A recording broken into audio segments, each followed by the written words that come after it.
Sud Radio, le supplément média. Le supplément média s'intéresse à un magazine emblématique de toute une génération.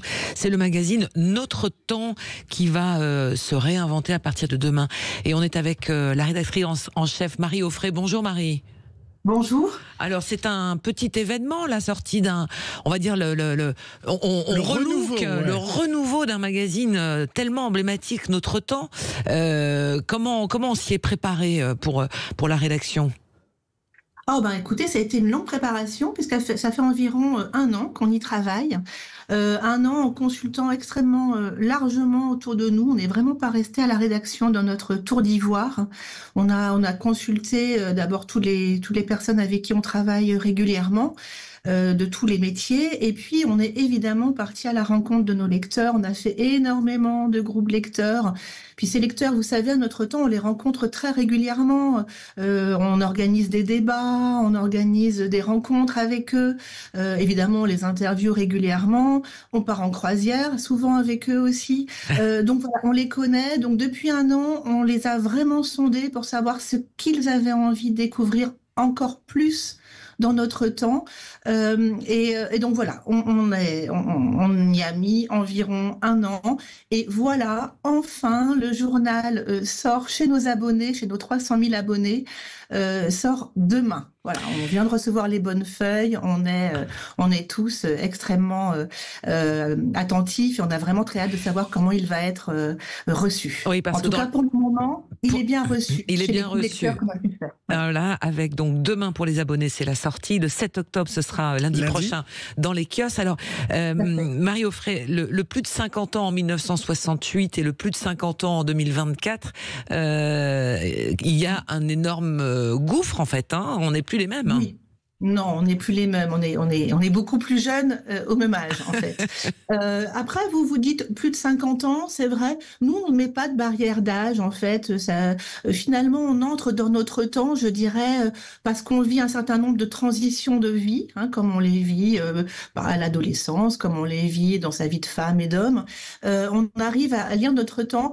Pourquoi ? Parce qu'il y a un moment, en général, c'est en moyenne à 54 ans, on devient grand-parent. Ou bien, c'est la moyenne, 54 ans ?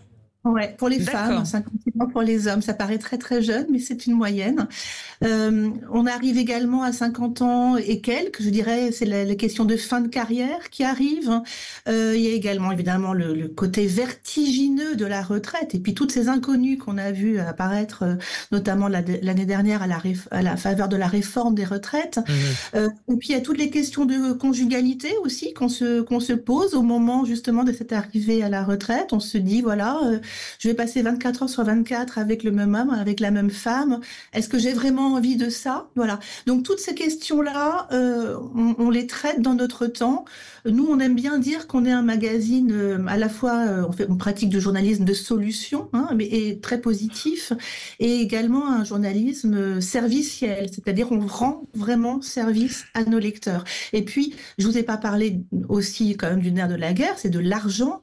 C'est-à-dire qu'à partir de, au moment de la retraite, on se retrouve avec des ressources qui diminuent. En moyenne, c'est 20 à 30% de ressources en moins. Donc, il faut faire face. Donc, nos lecteurs sont vraiment très à l'affût et très intéressés par toutes les pistes qu'on peut leur donner, par exemple, pour booster leur pouvoir d'achat.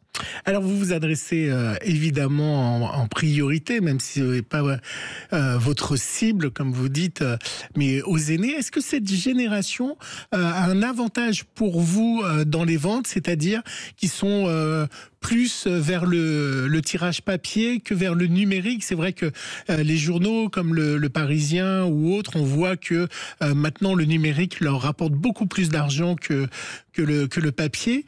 Vous, est-ce que c'est l'inverse, ou est-ce que aujourd'hui les gens de 50, 60, 70 ans ont une facilité à aller sur Internet pour lire votre journal ? Ça c'est clair, vous avez tout à fait raison.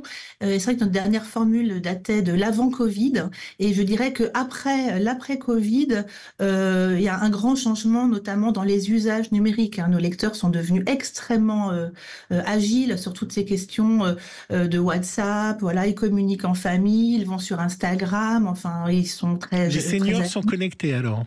Ah oui, ils sont très connectés. Et c'est vrai que nos audiences aujourd'hui, donc qui sont importantes, hein, puisqu'on est autour de 5,7 millions en audience, sont partagées de manière assez équitable entre le site Notre Temps, et le magazine et le média, enfin, et d'ailleurs et toutes nos productions, hein, parce que Notre Temps, c'est pas que Notre Temps, c'est aussi des hors-séries, c'est aussi Notre Temps. On peut dire à nos auditeurs que vous êtes le groupe Bayard, hein, un des groupes les plus puissants en presse. Oui, bien sûr. On a cette chance-là aussi, c'est-à-dire qu'on est adossé à un véritable groupe de presse. Et ça, c'est vraiment une force. Et je pense que nos lecteurs le savent aussi, puisque finalement, parfois, toute la famille est abonnée à des publications Bayard, hein, qu'il s'agisse de, évidemment, Notre Temps, mais également Gémir, Okapi. Les Québécois, ils emploient le mot aîné pour dire les personnes âgées. Est-ce que vous, c'est compliqué d'écrire les vieux ou les... Quel terme vous employez dans le journal pour parler des gens qui ont plus de 60 ou 70 ans? J'imagine que vous écrivez pas les vieux. Vous dites quoi? Les personnes âgées, les aînés? Quel vocabulaire on utilise pour parler? En fait, alors moi, je pars vraiment du principe que je m'adresse, enfin, évidemment, on s'adresse à des problématiques qui touchent les personnes plus âgées. En même temps, on passe pas leur temps à leur rappeler leur âge. Puis surtout, moi, on s'adresse à des adultes. Vous savez, et je le dis, ça paraît bête, mais il y a pas très longtemps, c'est une anecdote très personnelle, mais j'ai voulu m'inscrire sur Internet à un cours de danse. Et pour mon cours de danse, j'avais le choix m'inscrire entre cours de danse adulte ou cours de danse senior. Et là, je me suis dit, mais c'est quoi? Je veux dire, à quel moment je bascule, je deviens senior? À quel moment je ne suis plus une adulte? Je trouve ça profondément choquant. Donc, pour répondre à votre question, comment on s'adresse à eux? Ben, vous avez entendu, moi je dis nos lecteurs, hein, parce que je ne suis pas sociologue, mais en revanche, on connaît bien nos lecteurs. Donc, nos lecteurs. Et sinon, je m'adresse à eux et nous nous adressons à eux. J'aime pas tellement le mot senior, je trouve qu'il fait assez commercial. Vieux, je vois pas pourquoi, je trouve que c'est un peu irrespectueux. Volontiers, on parle de soi en disant, moi il m'arrive de dire allez ma petite vieille, bouge-toi, mais j'accepterai pas que quelqu'un d'autre me le dise, par exemple. Vous voyez, c'est un peu comme le nu Tyranno. Donc, finalement, on ne se pose pas la question sans arrêt. On parle à nos lecteurs, voilà. Est-ce que vous avez le sentiment que en France, on considère que les aînés ont encore un rôle à jouer, en particulier dans la société? On le sait dans la vraie vie, hein, ils sont très présents auprès des enfants, des petits-enfants. On sait que c'est parfois les premiers soutiens. Oui, mais ils sont assez invisibles dans la société française par rapport à la société américaine. Mais on voit par exemple pour les acteurs américains, pour les acteurs de série, passé un certain âge, ils sont plus là. C'est difficile de vieillir finalement et d'avoir cette représentation. Est-ce qu'ils sont visibles ou pas visibles? J'ai envie de vous dire que de fait, ils vont devenir de plus en plus visibles numériquement, puisque en 2030, 24% des Français auront plus de 65 ans. Voilà, donc ça fait 1 sur 4. Ça veut dire que de toute façon, ils sont là, ils sont bien là. Et puis vous savez, vous avez raison, on compte sur eux, on compte énormément sur eux, à la fois dans la famille, hein, ils sont souvent très soutiens financiers de leurs enfants et de leurs petits-enfants. Et puis, comment ça fonctionne les conseils municipaux aujourd'hui? Comment elles tiennent les associations? Comment finalement nos lecteurs sont véritablement des piliers de la société et ils sont bien là. Moi, je pense qu'ils sont visibles. Alors, c'est vrai que on a beaucoup parlé du tunnel des femmes de 50 ans au cinéma. J'ai l'impression, quand même, que c'est en train de bouger. À la dernière Mostra de Venise, notamment, il y avait des quinquas sublimes, Monica Bellucci, Isabelle Huppert, enfin, Nicole Kidman, elles étaient là, elles étaient fières d'être là, elles affichaient une véritable assurance.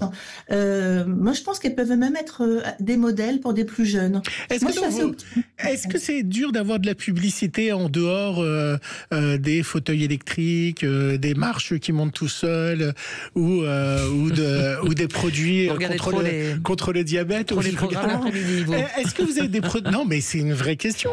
Est-ce que vous arrivez à attirer des produits entre guillemets jeunes ou glamour comme publicité dans le journal, où il y a des publicitaires qui se disent oh, je vais pas annoncer, c'est un journal pour les personnes âgées, j'annonce pas dedans, j'ai pas envie d'avoir une image âgée. Est-ce que c'est une problématique que vous avez sur la publicité? On reste média. Alors là, on est un petit peu en dehors de mon champ parce que moi, je suis journaliste. Vous êtes sur l'éditorial. Les journalistes, ils parlent pas trop de publicité, mais enfin, je peux quand même vous répondre.